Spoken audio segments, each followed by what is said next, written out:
She was religious in putting on her seatbelt. Why didn't she put it on that night?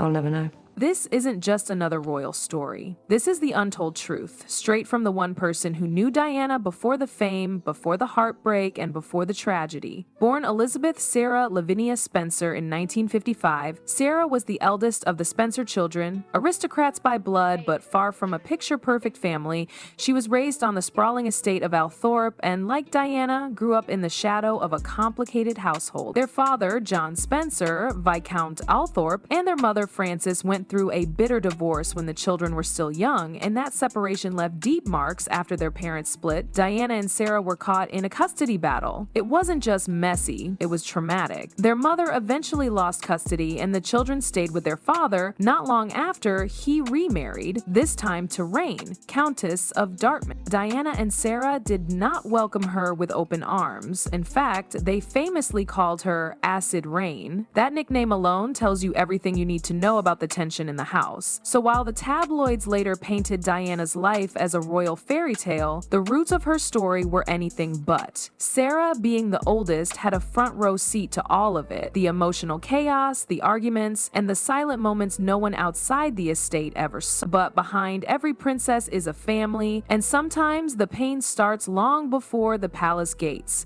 Did you find it difficult to adapt? I did, yes.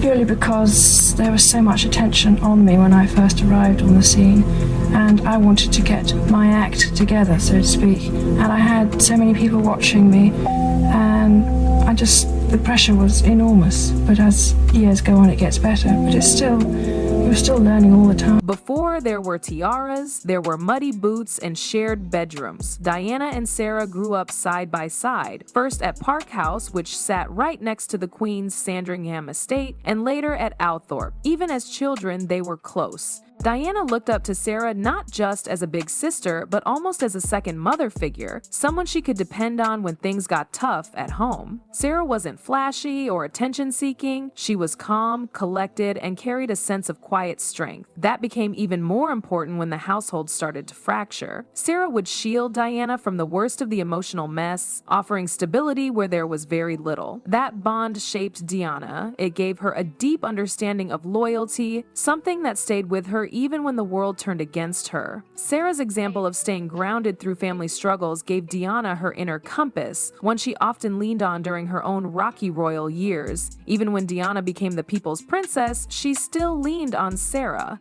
They wrote to each other, called regularly, and shared private moments away from the spotlight. Sarah wasn't interested in fame, she just wanted her sister to be okay. So how did a sister who shared her childhood end up sharing her heartbreak too? Here's something most people forget. Before Diana ever met Prince Charles, Sarah dated him first. Yep, Sarah Spencer and Prince Charles were an item in the late 1970s. And the most famous quote from that short romance, Sarah once told the press, "I wouldn't marry Charles if he were the dustman or the King of England." But even after their relationship ended, Sarah remained on friendly terms with Charles. In fact, it was Sarah who introduced Diana to him. She literally set the stage for the royal romance that would later dominate the headlines. That moment changed everything, not just for Diana, but for Sarah too. Think about it. You once dated the man your sister married. Then you watch as the whole world turns their gaze toward her while you quietly step back. It had to be complicated, but Sarah never made it about herself. She didn't gossip, she didn't cash in, she just let Diana shine and supported her from the background. Still, it's hard not to imagine what went through her mind as she watched the headlines pile up. The very man she once dismissed was now her brother-in-law, and the relationship between him and Diana was anything but simple. It was supposed to be a fairy tale, but when the past walks into your future wearing a crown, nothing ever ends well.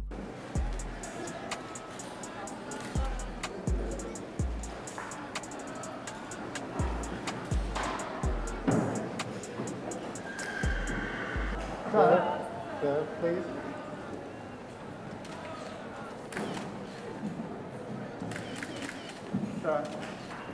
When Diana walked down the aisle in 1981, she looked like a real-life princess. But Sarah saw more than just the gown and the royal fanfare. She saw the nerves, the pressure, and the weight of everything Diana was stepping into. Sarah stood proudly beside her sister, but even back then, cracks were beginning to show. The fairy tale wedding was followed by a life full of scrutiny, loneliness, and betrayal. While the public saw Deanna as glowing and graceful, Sarah saw the woman behind the smile struggling to find peace in a life that never quite felt like her own. There's no way around it. Prince Charles's relationship with Camilla Parker Bowles was the crack that shattered Deanna's world. The affair wasn't just a scandal, it was a betrayal that played out both behind closed doors and eventually in front of the entire world. But here's what makes it even harder to digest. Lady Sarah may have known about Charles's long-standing connection with Camilla before Diana ever married him. After all, Sarah had been in royal circles. She dated Charles herself. She likely saw more than most. And while there's no concrete proof she warned Diana or that she stayed completely silent, it does raise the question, did Sarah believe her sister was walking into something she couldn't handle?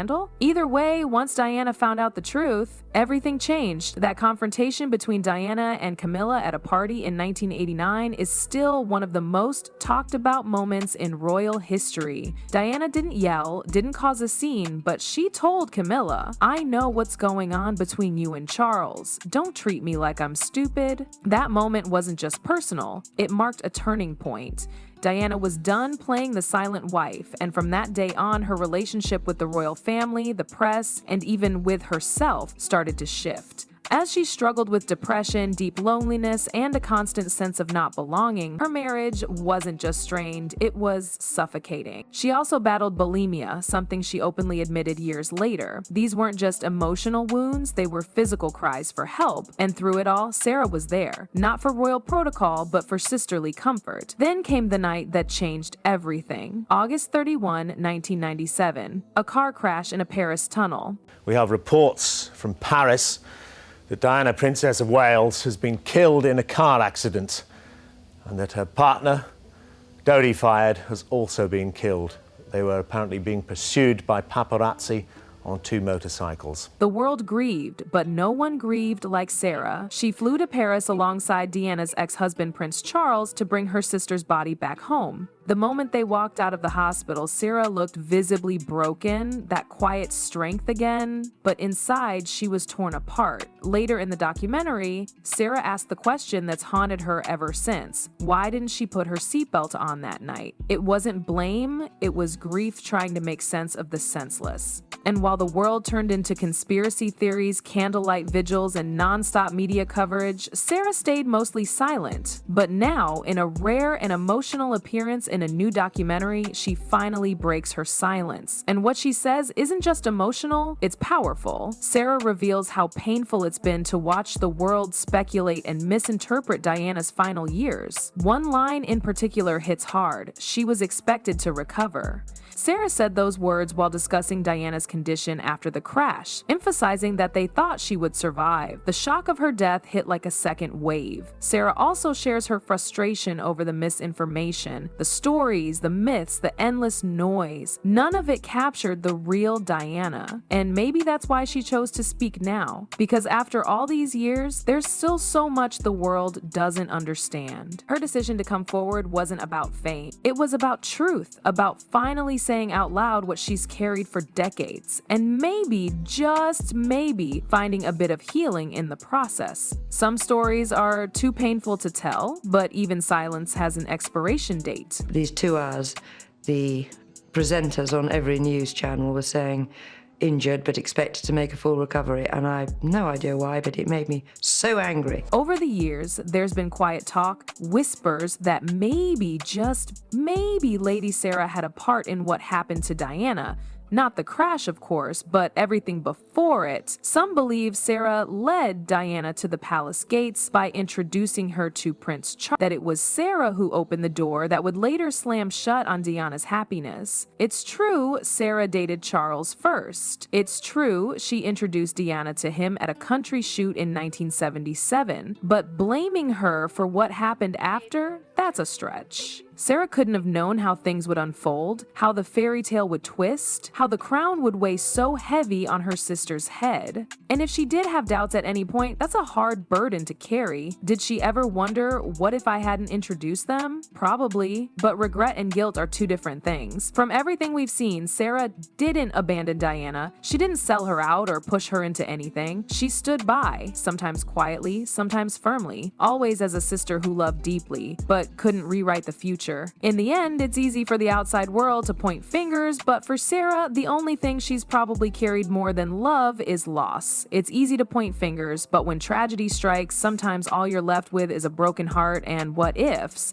What's clear now is that Sarah isn't speaking up to rewrite history, she's doing it to protect Diana's legacy. The real Diana, not just the glamorous royal the cameras followed, but the woman behind the curtain. The mother, the sister, the human being. Sarah has been involved with continuing Diana's humanitarian work, especially through her role with the Diana, Princess of Wales Memorial Fund before it closed. She's always supported the causes that mattered to Diana because those weren't just public projects, they were personal missions Diana poured her heart into. And Sarah wants people to remember that her sister was more than a princess. She was someone who hurt, who healed, who gave, and who tried. That she was a woman who loved hard, even when it cost her. And yes, she was fragile, but never weak. Speaking now, after years of silence, isn't about revenge or regret. It's about making sure the truth doesn't get buried under years of headlines and hearsay. It's about love, about loyalty, about finally saying the words she's carried in her heart for far too long. For Sarah, speaking now isn't about blame, it's about love, loss, and finally telling the truth before it's too late. If this story moved you, don't forget to like, comment your thoughts, and subscribe for more untold truths behind history's biggest headlines.